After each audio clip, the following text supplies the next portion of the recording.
দেখেন ভাই কত গরু, অনেক গরু বাজারে।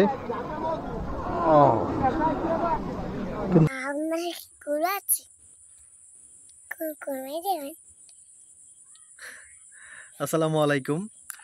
তো আজকে আমি হচ্ছে কোরবানির হাটে গেছিলাম, মানে গরুর হাটে, সরি কোরবানির হাটে না, গরুর হাটে। ওখানে গেছি যে কারণে ওটা বলবো। আশা করি পুরো ভিডিও দেখবেন, যারা আমাদেরকে চিনেন, ভালোবাসেন, বুঝেন, তাদের সাথে কিছু কথা আছে। হ্যাঁ, আব্বু মারা যাওয়ার পরে, বাবা আমাকে একটা চুমু দিতে পারো একটা, তুমি একটা দাও, তুমি একটা দাও, কামড় দেবো কিন্তু একবার। আচ্ছা যাও, তুমি খেলো। তো আব্বু মারা যাওয়ার পরে আমরা আর কোনো কোরবানি দিতে পারি নাই, সরি আমি ওদিক থেকে বলতেছি। আর ঈদও আমাদের যা হয় এটা তো আপনারা দেখতেই পাচ্ছেন, যে এই ঈদও আমাদের যে অবস্থা হয়েছে, এটা আমি শেয়ার করিনি আপনাদের সাথে যে আসলে ঈদে কি হয়েছে। এই ঈদও আপনারা খেয়াল করছেন কিনা জানি না, যে আমি কিন্তু আমাদের ঘরে সেমাই পর্যন্ত আমি খাই নাই, এটা আপনারা হয়তো বা দেখছেন। হ্যাঁ, তো এটার সমস্যা অন্য সমস্যা, যেটা বেশি পারিবারিক। হ্যাঁ, তো কপালে কেমন জানি ঈদ নাই আমাদের আর কি। হ্যাঁ, মানে আল্লাহই ভালো জানে, আল্লাহ যেন আবার ঈদ রাখে, কারণ ঈদ একটা আনন্দ, আপনারা জানেন। তো আমার কপালে না থাকলেও আমি চেষ্টা করি যেন আল্লাহ অন্য মানুষ সবাইকে, সব মানুষকে আল্লাহ যেন ভালো রাখে। হ্যাঁ, তো এই জন্য চেষ্টা করব, যদি আপনারা মানে আমার সাথে থাকেন, তাহলে আল্লাহ যদি দয়া করে, হ্যাঁ আল্লাহ দয়া না করলে কিছুই হবে না, আগেই বলি। তো যদি আল্লাহ সাথে থাকে তাহলে চেষ্টা করব যেন গরিব মানুষগুলো যেন কোরবানির দিনে, যখন যেমন মানুষ হচ্ছে একবারে পেট ভরে ভরে গোস্ত খায় কোরবানির দিনে, যারা কোরবানি দেয়, তাদের মতো না খাইতে পারলেও যেন অল্প একটু হইলেও যেন খাইতে পারে, অতটুকু চেষ্টা করবো ইনশাআল্লাহ। তো যদি আপনারা চান তাহলে হচ্ছে আমরা সবাই মিলে একটা গরু কিনে, তারপরে হচ্ছে মানুষদেরকে পুরো গরুটাই কেটে আপনাদের সামনেই সব মানুষদেরকে, মানে অসহায় একবার অসহায় মানুষ যারা আসলেই অসহায়, আহা বাবা দুষ্টুমি করে না, একবার আপনাদের সামনে গরু কেটে অসহায় মানুষ যারা একবারে আসলেই অসহায়, হ্যাঁ তাদেরকে বসে দেবো ইনশাআল্লাহ। হ্যাঁ, তো এখানে আমি দিব 10,000 টাকা ইনশাআল্লাহ। আর হচ্ছে আপনারা মানে অনেক টাকা যে লাগবে তা না, আবার টাকা অনেক অল্প টাকাও না। যেমন ধরেন একটা গরু, যেটা বাজারে গেলাম, আপনাদের বাজার আজকে ভিডিওটা দেখবেন, বাজারে গিয়ে আসলে কি দাম টাম জিজ্ঞাসা করতে আমার লজ্জা করতে, আমি দাম শুনছি। তো যেটা বুঝলাম যে 60-70-এর নিচে কোনো গরু, ভালো গরু পাওয়া যাবে না, 60-70 হাজারের নিচে আর কি। হ্যাঁ, তো যদি আমি 10,000 টাকা দিতেছি, তো বাবা, তো আপনারা যদি মানে যারা প্রবাসী আছেন, কিছু আন্টি আছে যারা হচ্ছে আমাকে সন্তানের মতো দেখে, তো ইনশাল্লাহ তারাও দেওয়ার চেষ্টা করবে। তো আপনারা যদি চান সবাই মিলে ইনশাল্লাহ একটা ভালো কাজ করতে পারবো আমরা। তো ভাই আমি যে কি পরিমাণ গোস্ত খাইছি, এটা তো আপনার, বাবা একটু থামো বাবা, কে আমাদেরকে আল্লাহ কি পরিমাণ গোস্ত খাওয়াইছে এটা আপনারা তো দেখছেনই, তাই না? তো গোস্ত খাওয়ার প্রতি এমন না যে আপনারা টাকা দিবেন সেই গোস্ত আমি খাওয়াবো, ওই গোস্ত খাওয়ার মানে আল্লাহ তো আমার গোস্ত খাওয়াইছে আলহামদুলিল্লাহ, আপনারা নিজেরাই সাক্ষী। হ্যাঁ, বাবা, আমার বাবা প্রচন্ড দুষ্টুমি করে, সারাদিন দুষ্টুমি করে, খালি ভিডিওর মধ্যে না। কি দেবে? ওষুধ, ওষুধ, গরুর ওষুধ দেন, সে গরু নিয়ে খেলতেছে মানে একলা একলা। তো এই হচ্ছে আমার এই কোরবানিতে প্ল্যান আর কি। হ্যাঁ, তো যদি আল্লাহ চায় তাহলে হবে, আল্লাহ না চাইলে হবে না ইনশাআল্লাহ।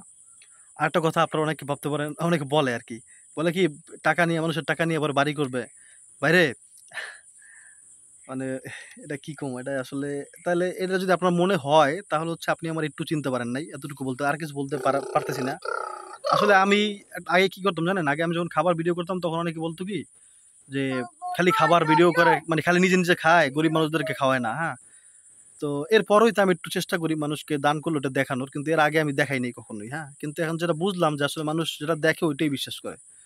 তো এরকম করি, অনেক মানুষ হচ্ছে দেখায়, মানে দেখায় মানুষ খুব ভালো মানুষ, আসলে যে কি মানুষ সেটা তো আপনারা নিউজে দেখেন অনেক সময়। যাই হোক, এত গভীরে কথা বলতে চাইতেছি না, এতটুকু বলি যে ভাই, আমি যদি আপনারা যে টাকা দেন, হ্যাঁ যেগুলো অসহায় মানুষদের জন্য, সেই টাকার মধ্যে থেকে যদি আমি কোনোটা খাইয়ে থাকি, তাহলে হইতে পারে কি জানেন, যে আমি বাজার করতে গেছি, সেখানে হচ্ছে একটা কোল্ড ড্রিঙ্কস খাই ফেলছি 30 টাকা দামের, হ্যাঁ একটা স্পিড খাইছি, অথবা একটা মানে মানে কোনো একটা কোল্ড ড্রিঙ্কস খাই ফেলছি, এরকম হইতে পারে আপনাদের টাকার মধ্যে থেকে, এরকম হইতে পারে, আমি মানে শিওর না, তাও মানে হইতে পারে যে খাই ফেলছি, কিন্তু কোন টাকার মধ্যে থেকে খাইছি এটা হয়তো খেয়াল নাই। আসলে নিজের কথা বলা কোনোভাবেই ঠিক না, এই জন্য অনেক সময় অনেক জায়গায় আমি চুপ থাকি। হ্যাঁ, বলতে চাই না, ওই চুপ থাকাটা অনেকে মনে করে কি চুপ থাকছে মারবে।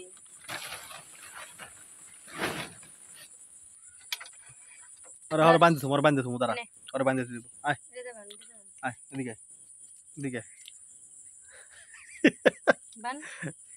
ওরা হাসে, কি করবো কোন, ওই দেখেন দুষ্টু, বান্ধি তুমি হ্যাঁ হাত বান্ধি তুমি তুমি বান্ধা থাক স্যার স্যার না বান্ধু বেশি দুষ্টামি করে 1 সেকেন্ড লাগছে শেষ। যাক আমি হচ্ছে আপনাদেরকে বিকাশ নাম্বার আর নগদ নাম্বারটা দিয়ে রাখবো যদি আপনারা চান তাহলে। আসলে আপনারা চাইলে হবে না, আমি আবার বলছি আগে বারবার। আর যদি আল্লাহ চায় তাহলে হবে ইনশাআল্লাহ। যদি আল্লাহ, আমি আল্লাহর বলতেছি আপনাদেরকে না, যদি আল্লাহ তুমি চাও আর যদি এটা ঠিক হয়, করা দরকার হয়, ভালো হয়, তাহলে করাইও, না হলে করানোর দরকার নেই, টাকা পাঠানোর দরকার নেই। হ্যাঁ, আল্লাহ যেন কবুল করে, যদি ভালো কাজ করার মানে ভালো কাজ হয় এটা দিয়ে আসলে। হ্যাঁ, তাহলে যেন আল্লাহ কবুল করে, দোয়া করবেন।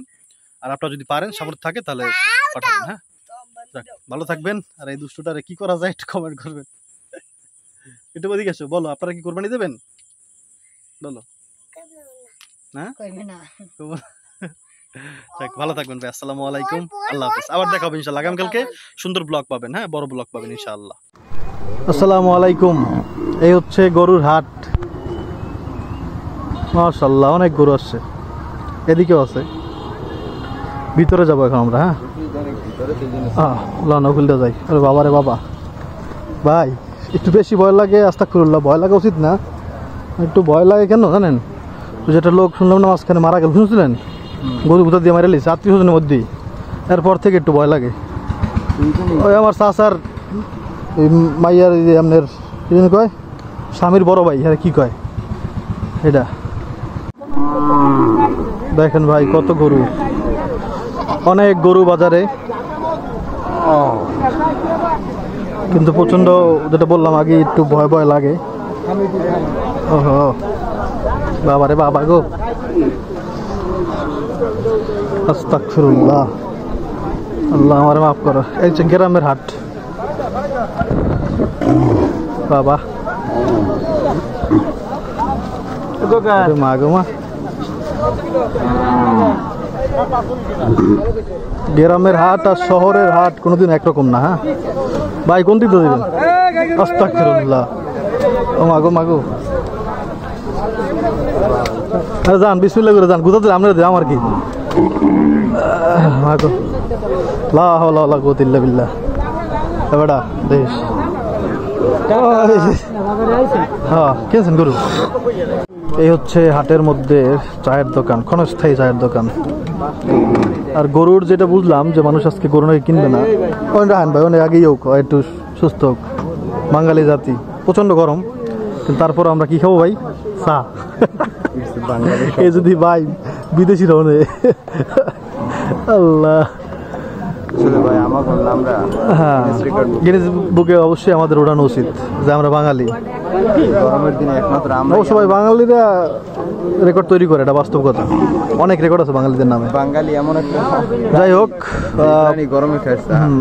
আজকে হচ্ছে গরু বুঝলাম বাজারে শুনে টুনে সবার কাছ থেকে, আজকে নাকি কেনা বেচা হবে না তেমন, মানুষ খালি বাজারটা বুঝবে আর কি। হ্যাঁ, যে আসলে দাম কিরকম, বিশেষ করে যারা গরুর ব্যাপারী আছে তারা। হ্যাঁ,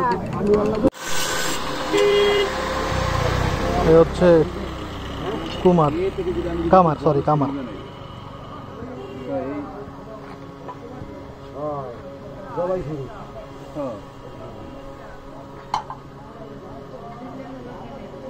দাম জিজ্ঞেসেন কিরকম পড়বে বাজার? আমরা তো লাগবেই ওইটা, নাহলে তো আপনার কোনো কাম হইব না।